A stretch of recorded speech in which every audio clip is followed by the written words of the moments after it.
Hi, everybody. Thanks for joining our webinar on the financial markets outlook. This is a fall 2024 update, and we're just letting people filter in as the webinar gets started here. So that's great. And thank you very much for everybody joining us today. On the line, we have myself, Peter Hofstra. We have Erik Wachman from the WH Financial Group team, and we're very lucky to have a special presenter, a presenter from CI Global Asset Management, Peter Hofstra, who has actually spoken with us before, but he's a fantastic presenter. So, hi, Peter. As we let people filter in and I kill for time, can we just go to the disclaimer slide, please? Thank you. And we'll just leave this up here. And if anybody are having trouble sleeping tonight, you guys can refer back to this, and this will put you to sleep right away. Very, very interesting. Then without further ado, I'm going to introduce Peter, who is our presenter. Oh, here's our team, sorry. Pardon me. So we've got Erik, who you can see there, one of the advisors on our team, myself, another advisor. Jeff is the founder of our team and maybe joining a bit later. Leah is on the line. Joan is also another team member who helps support clients in what we do. And then also we want to welcome today Kashvi, who is our intern from University of Toronto, Mississauga, who is joining us today, and she'll be working with us about once a week throughout the school year. And she's doing her fourth year economics, and we're just trying to support her in that. So that'll be awesome. Peter is the Senior VP and co-head of Equities and Research at CI Global Asset Management. Peter has been with CI for quite some time now, and he's been obviously in the market for a long time. He's a smart guy, and he has a CFA, Bachelor of Science in Chemistry, and a PhD in Physics, although we won't hold that against him. Peter's going to take over and show his slides. One thing of note, please we did get some questions for you guys ahead of time. If you do have any other questions, please feel free to punch them into the chat. And at the end, we've left a lot of time for Q&A as well. So if anybody is really on this call, and you will get a recording of this call later on. And anybody that missed the call but signed up will also get a copy of the recording, and it'll also be on our YouTube channel. So thanks for those of you who are watching in the future on the recorded version as well. Peter, we're going to throw it to you. Feel free to share your slides whenever you're ready, and you can drive it yourself, and away you go. It sounds great. Thank you for the introduction. Thank you, everyone, for taking the time. Let me make sure we get this queued up properly. How's that? Are we seeing? It's in the. This will work if that works for you. There you go. Interesting. Okay. Well, so I appreciate the intro. Yeah, and I did spend too long in school. You're welcome to hold that against me. Yes, I did get married to help find a partner to help me develop a personality, which means the pressure's on you to provide questions. What I thought we would do is we'll talk about the market broadly, and maybe pause a few minutes and see if there's anything, and of course, post them in the chat as we go through. I'll try to be sensitive, and Erik, Per, interrupt at any time if there is questions you think are relevant to what we're talking about. But I thought we'd pause, see what's on everyone's mind, and then we can continue again with some chat on artificial intelligence, certainly a big theme in the market and an area that's consuming a lot of capital. Some pretty exciting things going on in that area. So let's get into the broader market and paint kind of the picture of where we are, but a little bit on where we came from. Because I think one of the most powerful things about human nature, and maybe it's one of the weaker elements, is how well we acclimatize to just about anything, whether it's a news cycle. A presidential candidate can have a second assassination attempt and no one really pays attention to it because it seems we're already numb to this kind of thing by the time the second one comes around.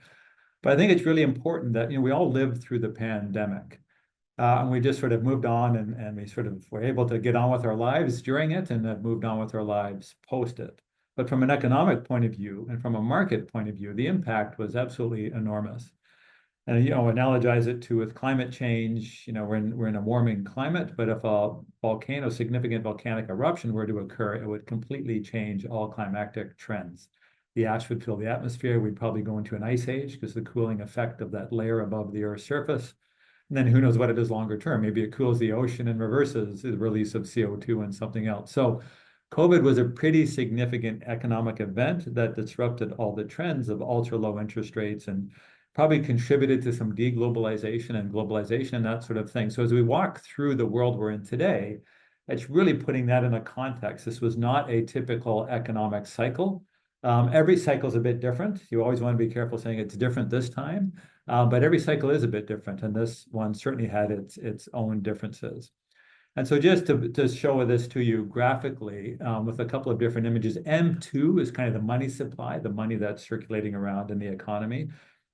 Now this is US, but what you're seeing is that blip, right, where the boa constrictor swallowed the goat, right? There's this massive bulge that occurred when we had both fiscal government stimulus and monetary stimulus trying to respond to the call for an economic shutdown. People weren't allowed to be close together, so we couldn't be in factories, we couldn't shop, we couldn't do all of those things. And a lot of money was sort of brought to bear to sort of support that environment, to get people through it. So a huge bulge in terms of the actual money that was put into the system. And of course, that can be quite inflationary, and we'll talk about that. But look at some of the other disruptions here. When you look at the spending on both goods and services, this is a long chart going back to 1959. And look what really stands out, right? If you didn't know what was going on, you'll go, what the heck happened there? Well, that was the pandemic. As we all know, certainly services, couldn't get a haircut, couldn't get to a restaurant, couldn't get to movie theaters. And certainly goods were impacted, but saw a bit of a recovery. Thank goodness we're in a world with Amazon and Instacart and all kinds of other things, because certainly, goods could flow. Employment was heavily disrupted. Again, that was a lot of the fiscal stimulus was there to support individuals, either companies to keep people on payroll or to put cash in the hands of people directly, so they could ultimately get through, again, that call for that economic shutdown, that these things were ultimately there to help people get through it. So really the point is the magnitude of what we experienced was certainly far different from anything that we've seen before. And the reason this is important is different countries responded in different ways to this, right? And so, you had in the Western world, the money went to the individuals, the money went to the companies to then support the individuals, to keep them on payroll, but that was the linkage.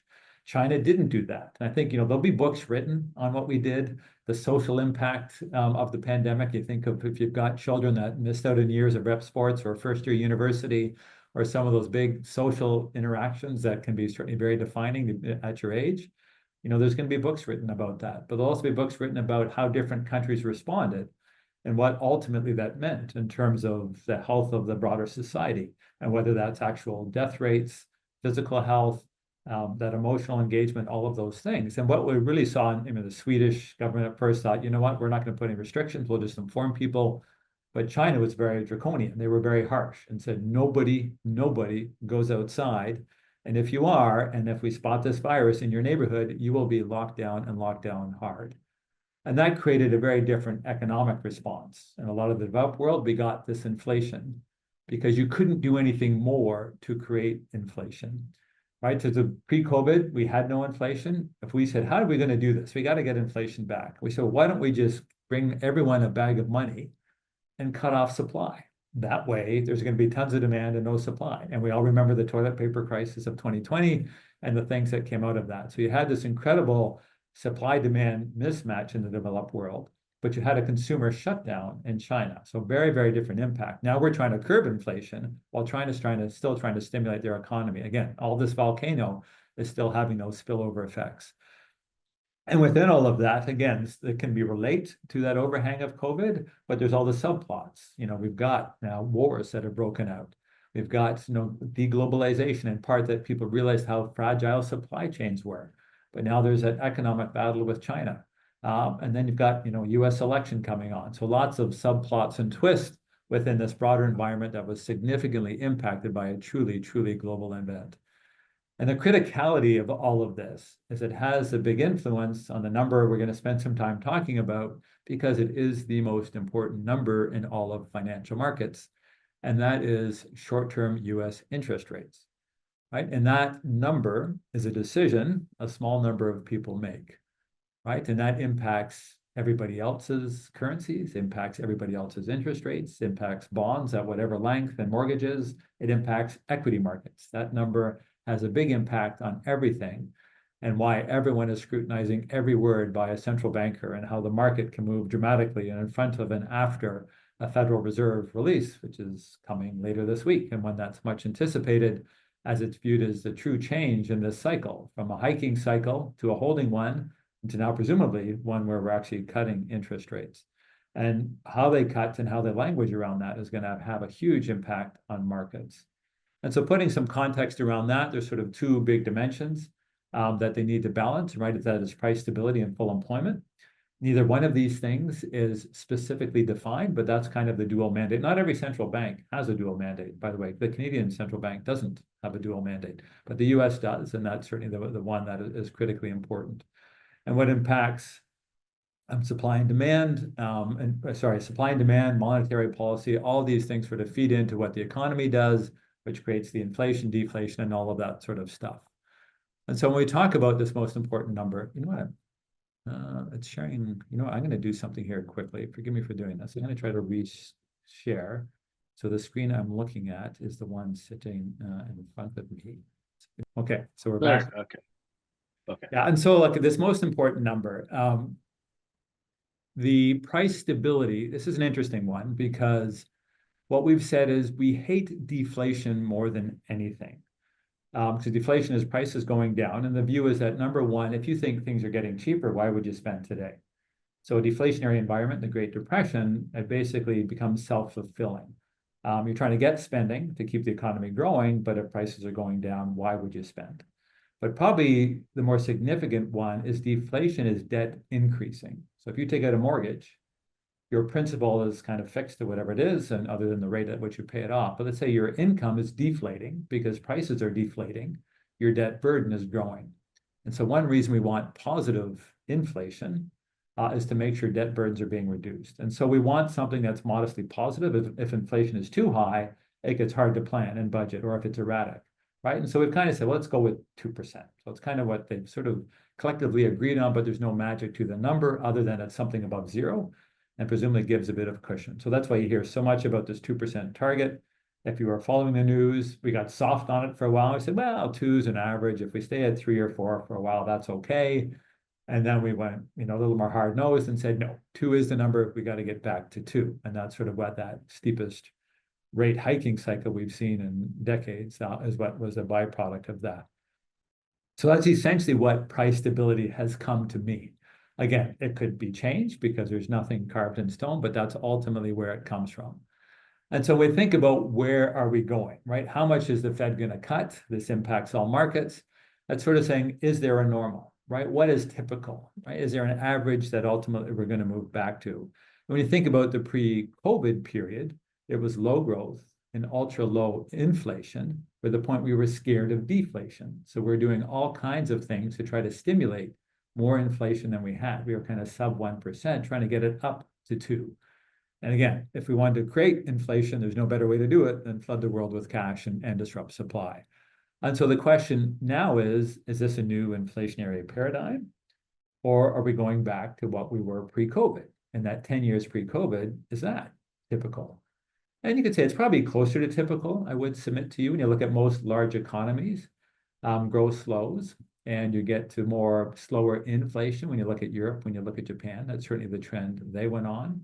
There can be demographic issues behind that. Obviously, Japan would have a declining population numbers. They don't allow immigration. Certainly, immigration can have an impact. So there's nuances to that.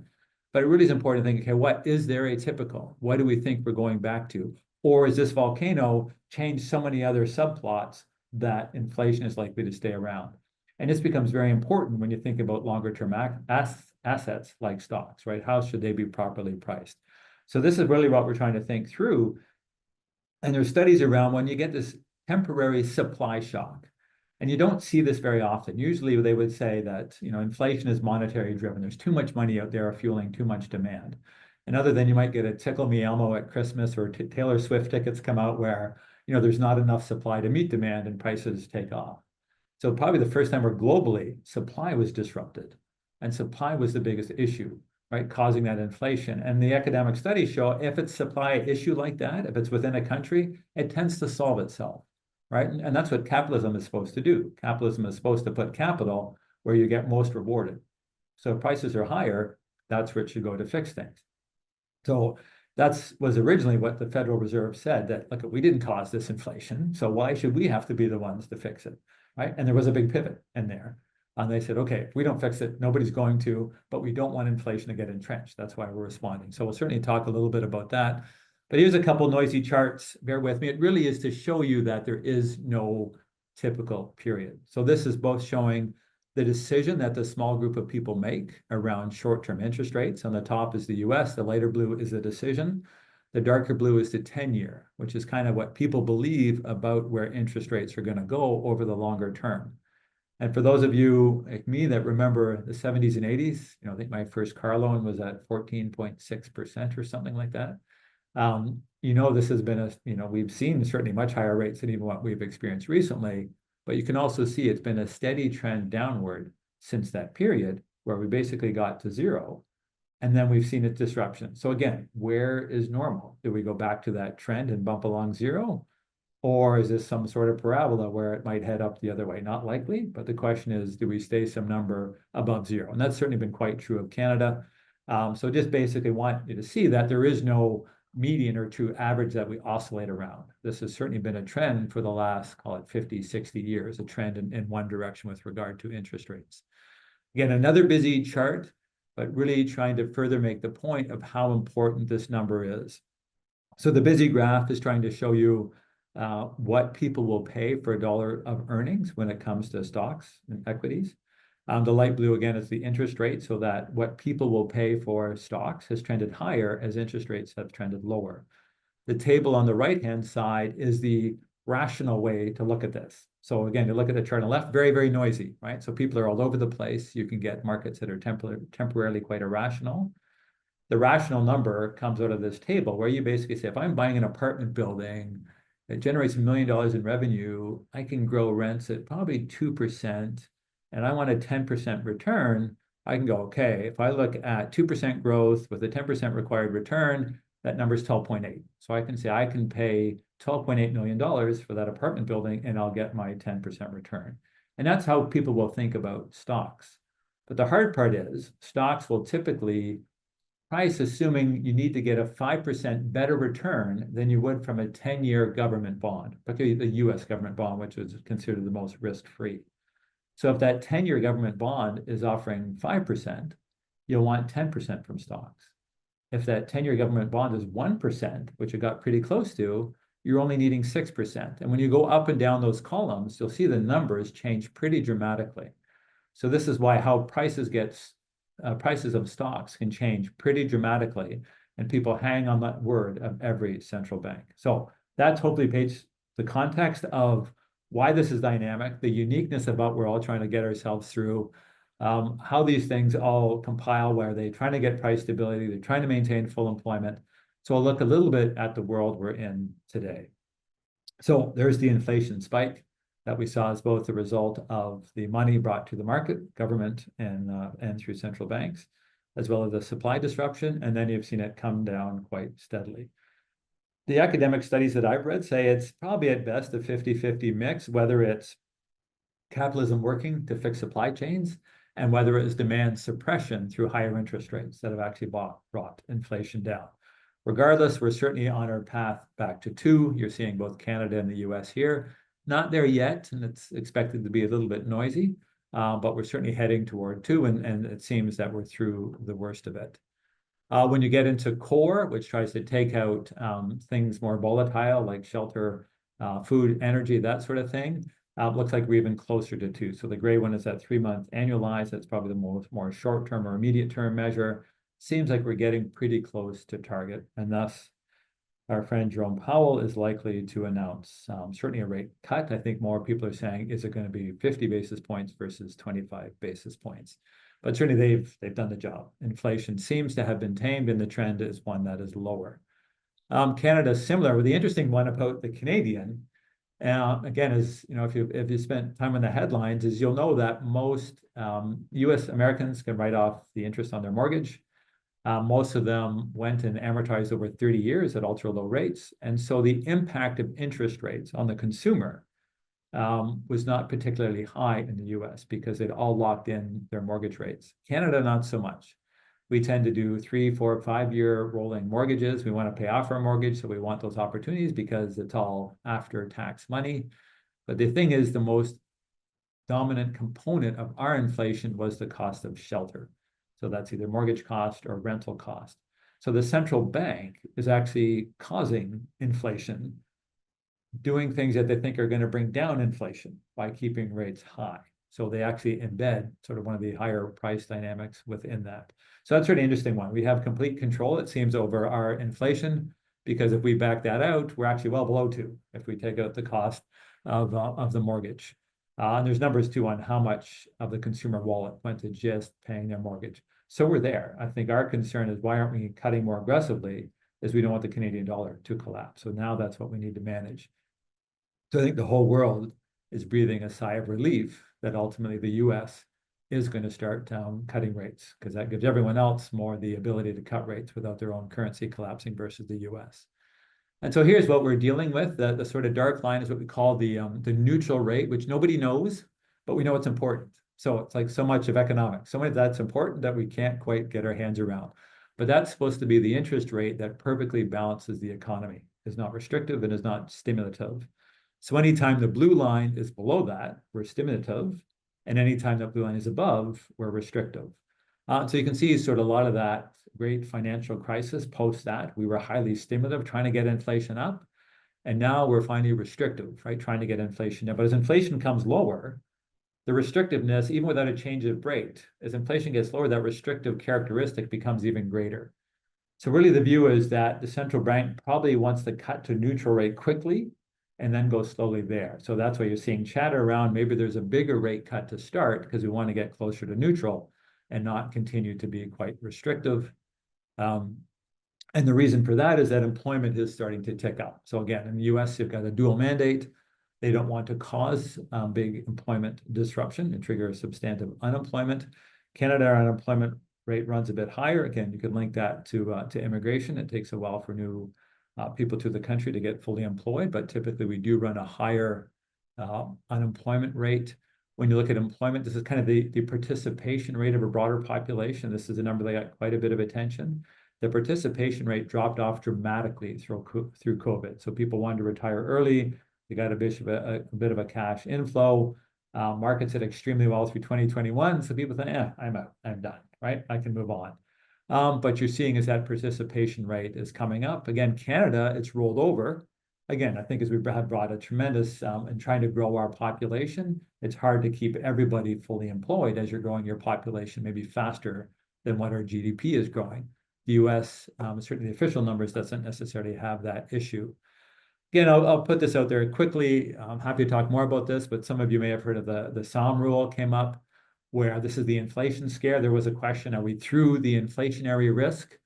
The SOM rule would say anytime you see a 0.5% spike in unemployment, that's a high probability a recession is about to follow. So we saw that. But even Claudia Sahm, who came up with the rule, said, nah, it's not going to work this time. Not so much. Employment level was so low, participation rate quite high. We're probably, the broader employment picture looks pretty good. So she would say, yeah, I'm not saying there's not going to be a recession, but I'm saying you probably shouldn't use the rule that has just been teased out of data to indicate that maybe a recession is on its way. So another interesting data point here, and this is the GDP. So this does show that we're growing in Canada, our population, faster than we're growing our GDP. So people individually, our overall GDP picture has been good, but people feel less wealthy overall. Now there's distribution of wealth and there's all kinds of sub-issues within all of this. But the point is that the US continues to create more wealth per person. And Canada has certainly rolled over quite recently. I think we're feeling that, right? Our economy is definitely more sensitive to interest rates. And there's certainly need for central bank to be quite supportive.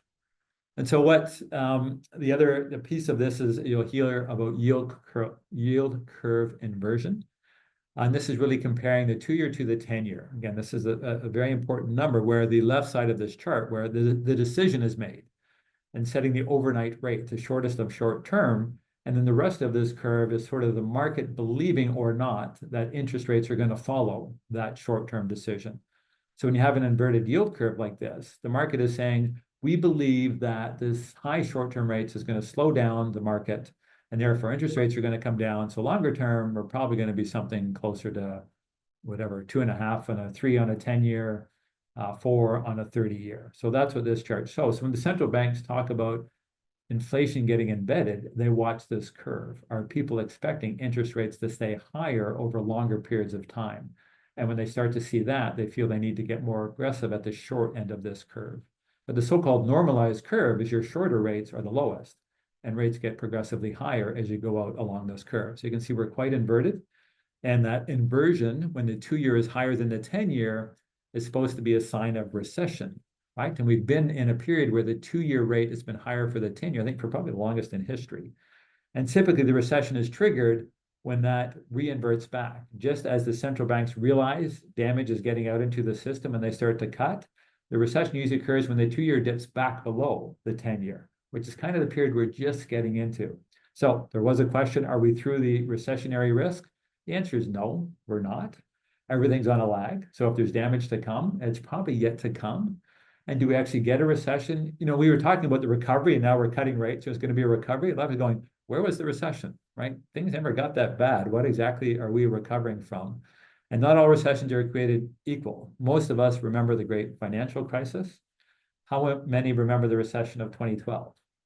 We had it in Canada. No one remembers it because it was 2 quarters of negative GDP, but there wasn't mass unemployment. There wasn't all of that stuff, right? So yeah, we might get a technical recession, but it's all about how it feels, right? What is actually happening in the economy? Or 25% of people lose their job? Or does employment tick up a little bit and we cut rates and everything moves back along? So is it different this time? It certainly could be. The setup is certainly quite different. So there you're seeing, you know, most people think central banks go very quickly back to the neutral rate, which is currently estimated to be around 3%. But hanging on every word, if they're not going there as quickly as we think, everything gets repriced. And that repricing, if they get the sense, can be pretty dramatic. So it's all the guesswork around what that short-term impact is. And what all this means for people like me, working with people like you, is this is why you don't try to time the market, and you know carefully what you will own, how it would respond in different environments. Strong balance sheets, good cash flow, resilient pricing, always a good time to own a business like that when you can get it at a good price. I think one of the questions we got is now a good time to go look at things like REITs, real estate, and utilities. The answer is yes, it is. As rates come down, higher dividend yielding stocks become more compelling. Where are you going to go to get yield if you can't get a GIC that's guaranteed at 4 or 5%? You're going to start to look at higher dividend payers. And that's already happened, frankly. Utilities and REITs have already responded. They've been the better performing sectors through the summer. But certainly that is an important part to have as a broader portfolio, that's certainly part of what happens. But the funny part is, you know, there's, you know, the Rumsfeld, we have the known unknowns and unknown unknowns. No one knew a pandemic was coming. No one knew that, you know, well beforehand that Russia was going to invade the Ukraine and we'd have a prolonged war in Europe and all those sorts of things. But the thing is right now is we want modest, bad economic news is still good for markets because that means that rate cutting is going to happen at the pace at least as expected. So stronger economic data. I've actually got a strong employment. Well, that's great for the economy. It could be bad for the stock market. And so this is why the dynamics you have to work through. But really bad news for the economy would mean, oh no, these lag effects are hitting like a tsunami. Things are going to get really bad and central banks are going to have to cut aggressively to try to get this thing. We're going to get a crisis of confidence and how we're going to we got people spending again, and we have to drop off more, right? So that's the sort of dynamics we're trying to play through. So there's always windows of news flow that are most supportive of equity markets and why it's such a challenge to time all of this. And the biggest number is a decision. It's not a market-driven thing. It's not you and I buying and selling and we see what price it settles out at. It's a handful of people in a room making a decision has a huge impact. So we're trying to not just analyze data, we're trying to analyze how those people analyze data and figure out what we're going to do. So, but again, there's things that you can do well as a core portfolio, which we really focus on. What are the businesses that get through all of these things? Calibrate on a bunch of them so you can find the ones that are priced quite reasonably. And then there's things that are related to the question where around the edges of that, you might want to reposition, right? It was probably time to move away from the consumer as rates are going higher. And as rates come down, to look at more defensive things like utilities and like real estate and those sorts of things. So again, the long-term return looks pretty compelling. So it's always worth staying in the market. There's periods where, like the 90s, where it might be worth stepping back, but it certainly does not appear we're in a period of broad-based euphoria in relation to the trend line that we would see within Canada and the US. Equity valuations on a broad basis are not crazy. We've had a handful of stocks, the NVIDIAs, right? I'm certain you've heard of those recently, but the Microsofts, the Alphabets, Metas, Teslas have dominated the market and seem quite expensive. And we had a kindergarten class, and we weighted the class average by height, and we had a handful of kids that were 10 feet tall. Those are the only marks we would care about, right? And that's kind of what has happened with the broader US equity index, is you've had a handful of kids, which are the biggest in the class, but they're the fastest growing, and therefore deserving, right? Remember that table, higher growth gives you a higher number, deserving of a higher number. But when you look at the broader market, so you equal weight everything, let's take height out of it, things look kind of reasonably priced against long-term averages. But not being in some of those magnificent seven meant if you weren't there, you had decent returns. Anytime you're getting double digits out of equities, that's pretty good. And there's certainly money to be made if you were exposed, certainly to those magnificent seven. But all good things will come to an end. That magnificent seven looks more like a magnificent four if you take it more recently. A couple things I'll highlight here is, the image is generated by AI. And I said, create an image of the Fab Four using the names of Microsoft, Amazon, Meta, and NVIDIA. The only one that spelled right was NVIDIA, if you can see that, but it's Microsoft, it's Amazon, it's Meta with two T's. So I don't know whether it's because NVIDIA has the GPUs that's doing that, but anyway, it's quite interesting. But it really is it's a market that has become pretty dynamic. And there's some help to this, that the market has broadened out recently. You are seeing more support in areas, not just in real estate and utilities are rate sensitive, but people are starting to think, are consumers getting oversold? Costco's are very great. There's great defensive businesses, but these are certainly things that we want to keep track on. All of this, again, here's the measure of volatility. It can create a lot of volatility. You got a handful number of kids that dominating the market. If their price moves significantly, everybody feels it when we're weighted that way. And I really wanted to highlight the spike at the sort of right side of this chart is the holiday Monday, at least the holiday for a lot of Canadians, that August long weekend. That Monday morning, there was a huge spike. We sort of quickly bounced back, but doesn't sort of compare to what we really experienced through COVID. So you've seen kind of lower volatility that with the occasional spike. And that, again, is all around the employment picture and what central banks might do. That can create opportunities if you know what you want to own and you know the good businesses that are out there. But certainly don't expect volatility to go away. We said that's kind of the pain you have to endure to get the gains from stocks. And we're here to partner with you to make sure we're seizing those as opportunities. And that's honestly appreciate spending this time with you. Really hope you walk you through how we digest the market and how we try to function within all of that. So maybe I'll give you a quick summary and we'll pause for questions and then we can go further if you want to. But it is a new paradigm, frankly. We haven't seen the rate cut yet, but I think it would be a shock to everybody if the US doesn't cut. There's election sensitivity there. There was sort of a question to that. Does the US election impact these things? And how much does a new president or the anticipation of a new president change markets? So a couple of things. Usually central banks don't want to cut rates in front of an election, with the view being that a strong economy is great for the incumbent. Again, things are a little different this time. We don't have the true incumbent. He could have run again, chose not to. We don't necessarily have to relive that. So we have the vice president as kind of the quasi-incumbent. But the central bank has been so transparent in trying to forecast a rate cut because they don't want to be seen as being political. They don't want to be seen as favoring the Democrats in this case, which is the incumbent party. So there is normally a sensitivity around what central banks will do. I think in this case, because they're responding to that COVID world, because they're responding to that inflation rollover, which is a lot fixed by capitalism and supply chain repair, they really wanted to forecast this to make it very clear we're not being political here. We're just trying to do the right thing according to our mandate. In presidential elections, the market hates uncertainty. So in front of an election, you usually get volatility. Post the election, it almost doesn't matter who wins. The market tends to settle out pretty quickly. There's sub-industries that are impacted. When you think about health insurance in the US, when Bernie Sanders was the potential nominee for the Democratic Party, was going to nationalize health insurance. It can be bad for the private health insurers. So those things have an impact. Kamala would be seen more as status quo, so the world we know. Trump would be seen more as pro-business, who will often use the stock market as a barometer of how well he's doing. So things settle out pretty quickly, but anyway, hopefully addressed a couple of the questions there. So volatility in front tends to settle out post. And so right now it's really trying to figure out, it's not so much is inflation coming down, it's has that wall of rate increases yet to have an impact. So we're not through that recession risk. It would normally start about now when you look at those historic charts, but employment looks too good for that to happen. So that's kind of the period we're in and what everybody's going to watching that news now. Are we too slow in cutting rates, right? We seem to be too slow to hike. Now we're too slow to cut. But that's the job of that small number of people in a room. So the underlying theme in this, and we can spend more on this, is you've got one pocket of the economy that's growing incredibly quickly and potentially bringing big productivity gains, where productivity has actually been quite strong, whether that's artificial intelligence or not.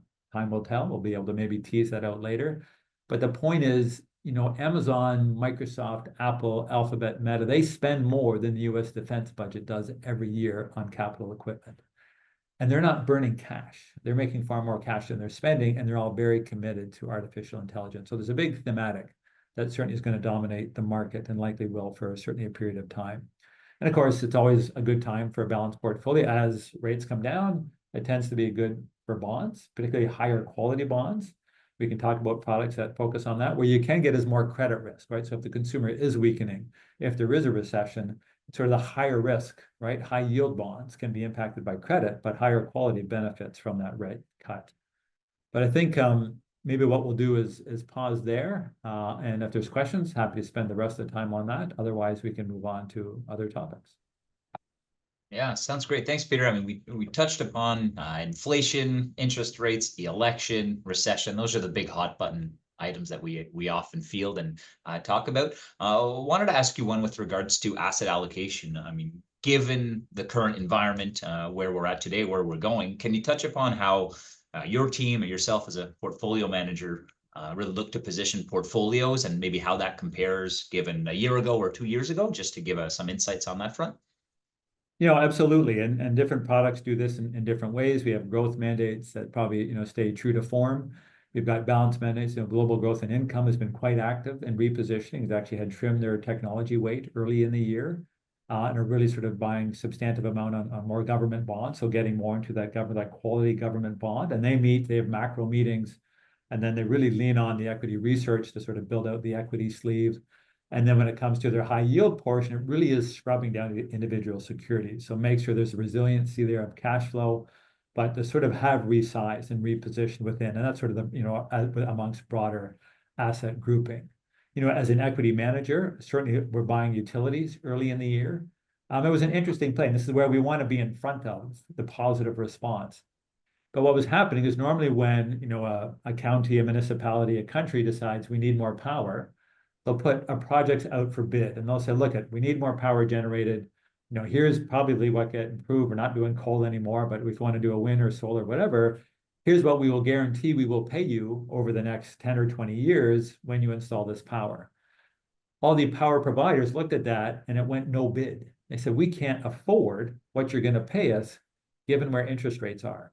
So the whole utility space really traded off because it looked like no one had a new development pipeline, because rates were too high for them to be able to cover that cost and they weren't getting paid back.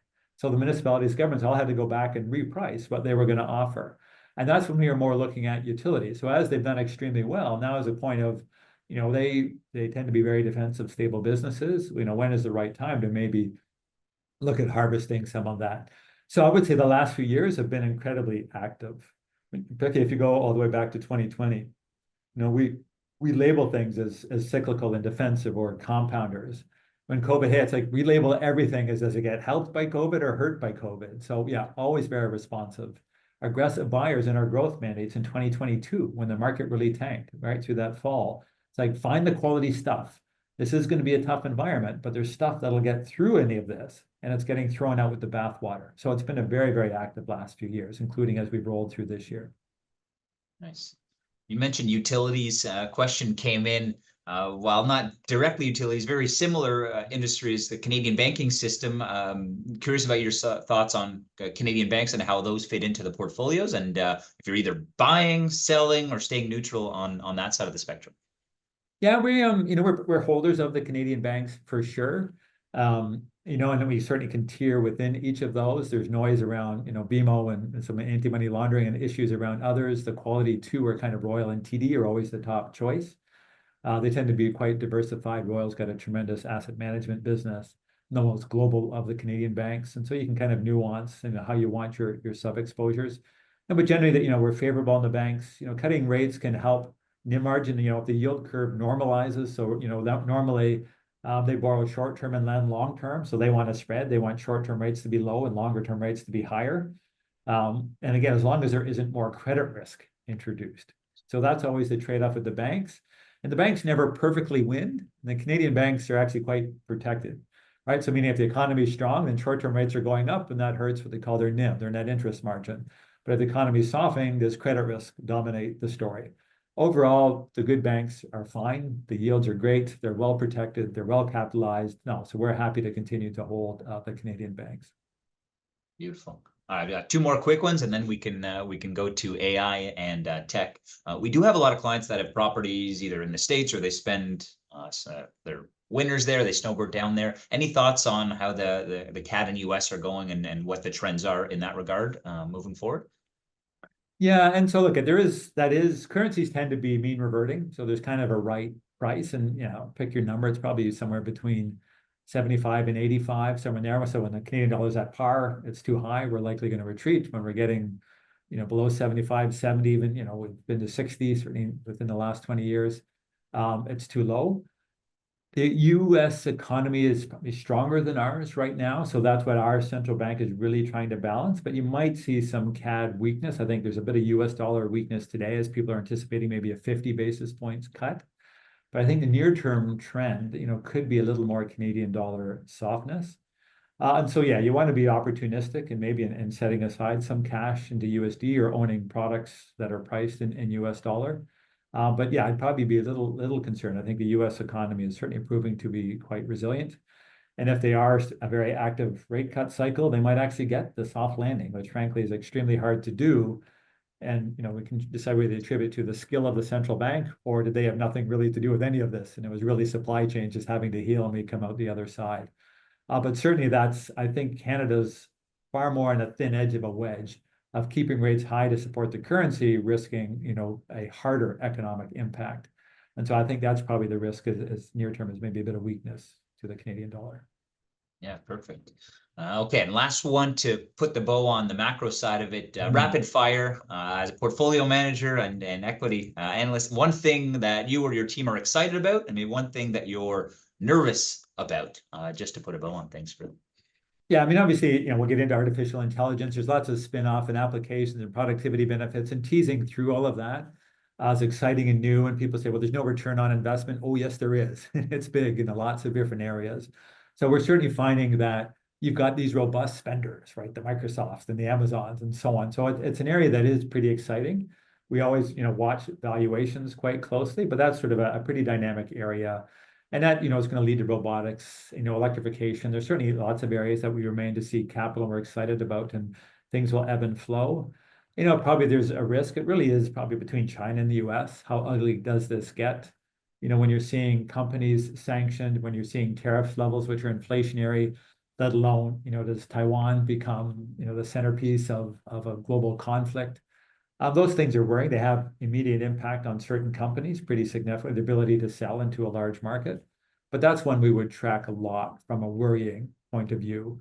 And then get more extreme is, an escalation. I grew up, there was Red Storm Rising and the end of the Cold War. And, we were taught to hide under our desk in case a nuclear war broke out. When I was in, I guess, middle school, late elementary school, chatter of nukes has never been higher than it's been since I was that age. And so those things are unnerving, but that's, maybe getting beyond markets. At that point, markets maybe don't matter. But hopefully give a good sense of, yeah, there's things we're excited about and certainly things that are very real that we want to keep a close eye on. You know, it's separate from the whole macro picture, which can certainly have a lot of influence on volatility. Beautiful. Thank you, Peter. Should we spend a few minutes on AI? Is that, yeah? Absolutely. And maybe what Yeah, I'll that'd be do is great. we can Thank jump you. through this and interrupt anytime with questions. We'll go through some slides quickly, but hopefully there's some interesting things here that really help you digest what this world is today and where it's come from. Excuse me. So quickly to get to where we are. First of all, artificial intelligence, there's no definition. It's kind of like, you know, the dual mandate of central banks. It's really considered an experience. So does something appear to be intelligent? Is it responding in what we would consider an intelligent way? And when you think of when the computer first could beat a chess master, right? That was sort of the first AI. But the key difference there was we wrote every line of code to tell the computer exactly what to do for every circumstance. So it was all what they call if-then statements. And if you have done any coding, you know what these are all about. If you see this, then you do that. If you see this, then you do that. And the point is with a game of chess, there's a finite number of possible combinations of pieces on the board. So you can teach the computer how to respond to absolutely every single one of those. And similar when, you know, Watson was on Jeopardy, you know, you can have a computer access a database. If it can understand the question and there's no information, it can go and retrieve all of those things. A quick aside, which I'll sort of is thematic through this. When the computer started to beat the chess masters, one chess master said, hang on a second, what are we really trying to assess here? The computer has access potentially to every chess game that's ever been played, every chessboard configuration, and can play out probabilities. I want a computer that I can see all that data and I can test different scenarios, but I bet you my judgment, when it comes to time to make a call, I'll beat the computer again. And sure enough, that's what happened. Now there's actually chess world championships where you can bring whatever computer you want with you and you can play the machine, you can play anyway. So human and machine always seems to be human or machine. But that's where sort of AI first started. Some of you may have heard of the game AlphaGo, which is a game where it doesn't matter sort of what the rules are. The point is that there was so many combinations on the board, you could not write enough if-then statements. I said there's more combinations, someone said, than there are atoms in the universe. I'm not sure how that got counted, but the point is, you wouldn't have enough time in combining the lifetime of every human being to write enough code to cover all the possible outcomes. So what someone, you know, the deep minds at DeepMind thought, why don't we let the computer write its own code? We know what the outcome we want. We know what winning and losing looks like. And so this was the first instance of kind of machine learning, where we gave it the answer and said, I'm not going to tell you to get the answer. I'm just going to tell you what the answer is. And you write your own code. And that's kind of what the first instance of machine learning. And then it happened with, you know, you may have heard of cat videos, right? Can the computer identify the videos with cats in them? Well, all of those things came from humans providing the answers. So I don't know if you've ever gone onto a website that says, are you a robot?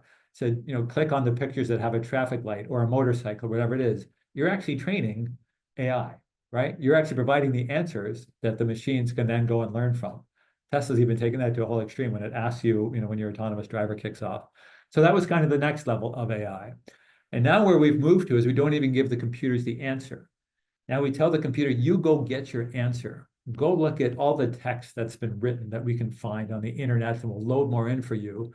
You go figure out how to write stuff. So if we tell you to write a Shakespearean sonnet, you can go look up every Shakespearean sonnet that's ever been written and try to write one with some level of originality or whatever it is.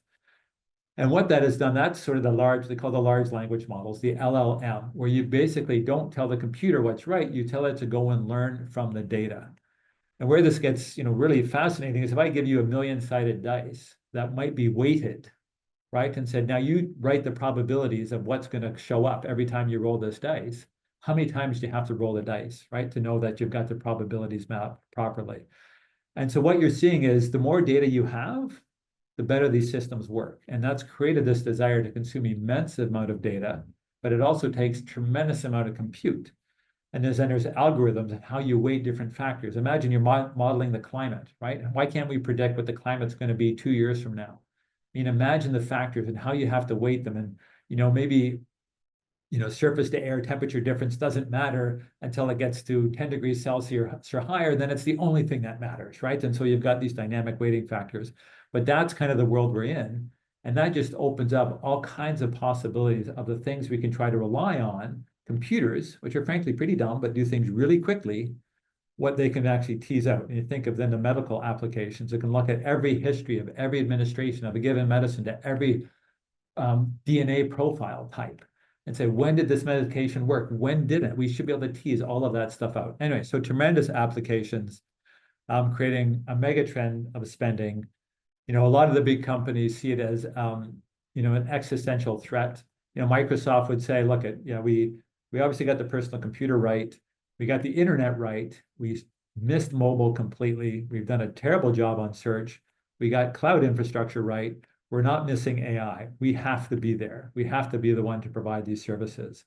Whereas you look at, an Alphabet or Google and Meta, it's more a powerful tool for Google is search under threat as you use these different areas. So they have to invest. Anyway, so the spend just seems to be tremendous, both from a defensive point of view, but also from an opportunity point of view. So huge build out on the infrastructure that's needed to support all of this. NVIDIA is the primary winner right now of this infrastructure build out. So what we look out and so that what are the risks? How long does this keep going?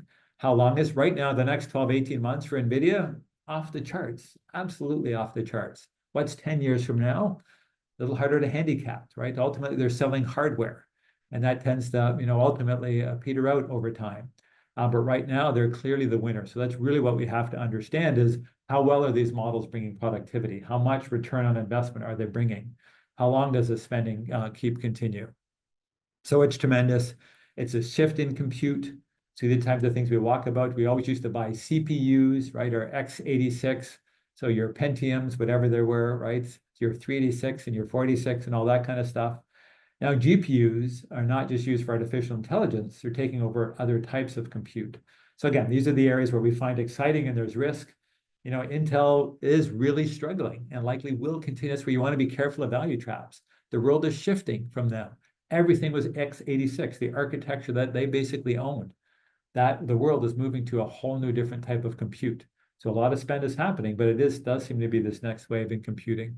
So lots of things to keep an eye on. There's all kinds of spin-offs when it comes to the power needed.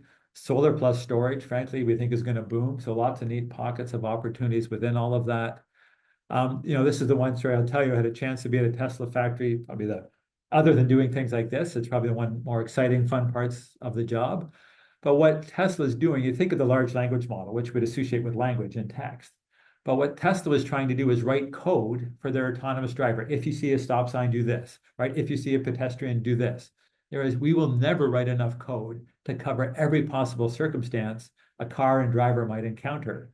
So with these LLMs, someone had to brainstorm, why are we even trying to do this? Why don't we have the car teach itself? So every Tesla has 8 cameras, and they know the position of your steering wheel, your throttle, and your brake. So they're basically saying, let's map everything that happened, how the car responded, when there was good outcomes, when there was bad outcomes, and let the code write itself. And version 12 is based on exactly that. And if you have a Tesla, you may see the autonomous driver will kick off and a menu will pop up and say, what happened? What happened? You can say, well, there was a construction that wasn't in the map. And they'll go, okay, you're teaching the AI, right? You're giving it more data to learn. So this is sort of the impact of what this can have. xAI, Elon Musk, or artificial intelligence company, has just built the biggest GPU cluster, they call them. It's 100,000 GPUs, really is to support things like autonomous drive. I mean, imagine the amount of data, imagine the type of compute that's needed to really do that effectively. So lots of exciting things, but that type of thing, that's why the whole world of data of the computer learning from the environment creates all kinds of different opportunities. Anyway, so lots of things that it can be applied to. Some of the things are working now. I can tell any new software being written is written with the help of AI. So the productivity, I think Amazon quoted, they had to rewrite some of their Java code. What would have taken, X number of hours was cut down to 1/10 of that. So they're saving hundreds of millions of dollars in applying these sorts of things. Again, across healthcare, lots of interesting and exciting opportunities. Anyway, so dynamic market, good things going on, change in a cycle, balanced portfolios work, but there's certainly lots happening that's exciting within equity that will be bigger than sort of this near-term rate cycle. But there's a few minutes, so why don't we see if there's any more questions that have come in. Don't see any yet, but I did want to ask, I mean, we talked about AI. Do you have any thoughts as to what sectors maybe are ripe for that next wave of disruption or anything that you're looking at as next wave as kind of the Mag 7 doesn't fizzle out, but is maybe muted in impact. How do you think about that? Yeah, I think, look, I would say healthcare is the area that's ripe for really benefiting from AI. I think it's a much tighter regulatory environment. But you think if you can literally teach AI, here's every molecule that's ever been created as a medicine, right? Here's the side groups that are bonded onto this carbon ring, whatever it is, right? And you think if you can now aggregate all that data and say, okay, what if I modify it this way? What's the likely impact, right? And it can track all of those things. So I think when it comes to drug discovery, when it's testing, it feels like we could do so much more than we've done historically. You now combine that with personalized medicine, right? We can have your DNA profile. We could, in theory, ultimately have digital twins of every human being that knows your DNA, knows your heart, knows what surgeries you've had. So any treatment you might get can be trialed first. They're doing this now with heart valve replacement. They can model your individual heart. So I think healthcare is probably an area that's ripe for really benefiting from this. And it's sort of outside the ones we already hear about. I mean, these co-pilots and things like that, I think are still trying to find their footing. But soon there'll be a day where you'll tell your phone, hey, we want to get away for a couple of weeks, head south. What do you got that's out there? It'll say, well, here's a few islands and quite cost effective. And you say, hey, beautiful, book me to St. Lucia. Next thing you know, your booking shows up in your email and you just have to log in, right? And so there's the execution side of this. So there's sort of more of that consumer experience, I think, will certainly evolve. But an area I think that's pretty substantive and is ripe for disruption is probably more on the healthcare side. I think the benefit could be absolutely enormous. Oh, that's great. We have one more question coming in now. We talked about COVID as being the volcano. Do we think that AI is also going to be in a similar position and act as a volcano that can propel certain companies or have certain macroeconomic impacts? Do you think there are some parallels that can be drawn between those two? Yeah, it's a good, interesting way to put it. I mean, COVID was so broad-based and truly a global phenomenon. It's more about, it just seems we're in this next era. So, if you go back and more on the technology side, so within that category, I certainly think that the spillover can have a big impact, but you sort of go back to mainframes. Then there was mini computers, and there's kind of new winners within each of that. Then you had the personal computer, right? Which was that's where we all knew Microsoft and Intel and all of that group. And then it was mobility. And at first it was the feature phone. And Nokia dominated, right? Dominated the feature phone market. Then it became the smartphone, right? The first iPhone release. So I would say this is more probably aligned with the iPhone release, right? 2004, right? It completely changed how we interact with, what's our alarm clock? What's our time? How are we consuming media, right? It completely changed all of that.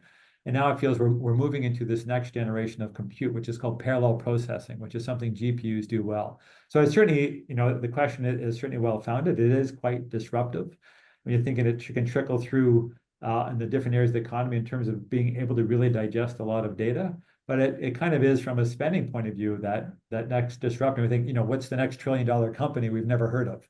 I mean, NVIDIA became that $1 trillion company, and they're going to dominate for a while, but there probably certainly can be other winners. And who are the losers within all that? Can Apple maintain the user interface, right? Are they going to be the go-to device 5-10 years from now when you're interacting with AI? Is it through your iPhone or your iPad or whatever it is? Or is there opportunities for other? I think if you talk to 10, 12-year-olds and you say, Google that, they'll go, what's Google? They're probably using ChatGPT, right? So you can certainly see disruptions within that broader market. So yes, we definitely track those trends. And the winners and losers will definitely change as we go through that, and something we definitely keep a close eye on. Oh, well said. I think that's it for questions. Per, if you had any, hop in. But if not, I mean, Peter, thanks so much for taking the time. We looked at the global macro environment, interest rates, elections, inflation. We covered all those topics, recession, and then we dove into the AI side of things and seeing how that is either shifting portfolios and shifting how capital asset allocators think of these principles. So a lot that we covered today. We hope that all of our viewers and participants learned a thing or two about how we think about markets and the partners that we work with. So once again, just want on behalf of Per, myself, Leah, Jeff, Kashri, Joan, and the team, I just want to thank you for spending this hour with us today. And to our listeners, if you had any questions or if you wanted to review anything, please don't hesitate to reach out. We are here and always eager to hear from you. But with that, want to thank everybody for participating today and want to wish you a beautiful rest of the day. No, thank you for your time, everyone. Do appreciate it. Thank you, Peter. For queuing it up. Excellent.